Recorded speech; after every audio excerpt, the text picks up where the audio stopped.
Magandang umaga, ngayon po'y araw ng Biyernes, September 15, 2023. Update po muli sa lagay ng panahon.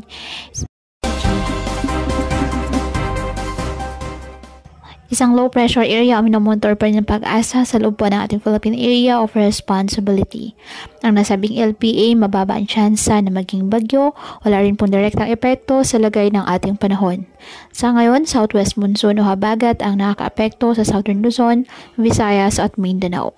Wala naman pong gale warning na nakataas anumang baybayin ng karagatan kung kaya malayang makapamalaot ang ating mga kababayang mangingisda at may maliliit na sasakyang pandagat. Ngayong araw, dahil sa epekto ng habagat, asahan na maulap na halangitan na may kalat-kalat na pag-ulan at thunderstorms sa Metro Manila, Pangasinan, Zambales, Bataan, Calabarzon, Mimaropa, Bicol Region, Visayas, Zamboanga Peninsula, Northern Mindanao, Caraga at BRMM.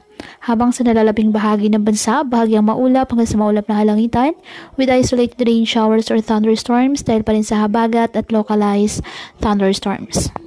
Kaya pinapayuhan ng ating mga kababayan na may maingat at maging alerto po sa mga posibleng pagbaha at pagguho ng lupa at ugaliin na magdala palagi ng payong o kahit anumang panangga sa ulan sa tuwing lalabas ng ating mga tahanan.